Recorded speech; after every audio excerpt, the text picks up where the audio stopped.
बिस्मिल्लाहिर्रहमानिर्रहीम। अस्सलामुअलैकुम। आज मैं माँ जी के लजीज खाने में ये जौ के सत्तू का शरबत बना रही हूँ।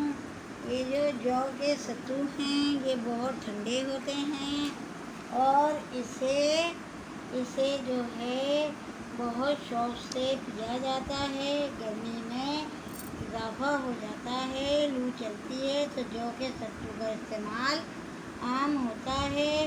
जौ के सत्तू का शरबत गर्मी की हिद्दत को कम करता है और ये हसास बर्दाश्त करता है इंसान को और मुख्तलिफ बीमारियों में भी बेहद मुफीद है। और जौ के सत्तू के शरबत से तमाम फ़वाइद जो हैं वो हम लोगों को हासिल होते हैं। ये मशरूब राहतें जाम होता है। अब ये देखें, ये हमने एक बड़ा बॉल ले लिया है। इसके अंदर हम ये चीनी जो है इसे डाल रहे हैं। ये देखें, ये मैं चीनी डाल रही हूँ इसमें। ये मैंने चीनी डाल दी है और इसके अंदर अब मैं ये पानी जो है इसे शामिल कर रही हूँ। पानी शामिल कर रही हूँ इसके। ये हमने चीनी जो है हल करने के लिए पानी में ये डाल दिया है। अब मैं चीनी को पानी के अंदर हल कर रही हूँ। ये जौ के सत्तू जो हैं ये बहुत फ़ायदेमंद होता है और गर्मी के अंदर इसका इस्तेमाल बहुत फ़ायदेमंद है।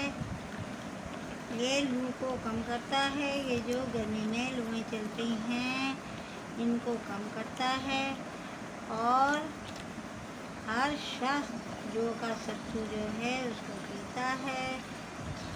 और ये देखें, ये मेरी चीनी जो है ये हल हो गई है। अब मैं इसके अंदर ये मैंने 3 चम्मच जौ ले लिए हैं। ये जौ के सत्तू हैं, ये जो बारीक पिसे हुए।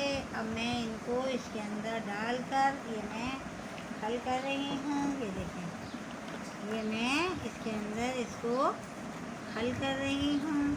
ये देखें, ये अब ये बहुत ज़्यादा इसे शक्कर जो है, जो शक्कर मिलती है गुड़ की शक्कर, उसमें भी बना सकते हैं, वो भी बहुत फ़ायदेमंद होते हैं। ये देखें, ये और इसके अंदर अब मैं ये लीमू है, ये लीमू का रस जो है मैं इसमें डाल रही हूँ। जौ के सत्तू जो बना रही हूँ इसमें लीमू का जो रस है मैं उसको इसमें शामिल कर रही हूँ। ये देखें, ये मैंने रस डाल दिया है। अब मैं ये मैं इसके बीज जो हैं उन्हें निकाल दी। इसके अंदर ये जो बर्फ़ है इसको मैंने शामिल कर दिया है इसमें। और ये जौ के सत्तू तैयार हो गए हैं। इसको हम पिए, बहुत फ़ायदेमंद है। ये देखें, और मैं इन्हें निकाल रही हूँ। ये गिलास के अंदर मैं इसे निकाल रही हूँ। ये जौ के सत्तू तैयार हैं और आप लोग भी बनाइएगा, पीजिएगा। माँ जी के लजीज खाने में आज मैंने जौ के सत्तू बनाए हैं, इसका शरबत बनाया है।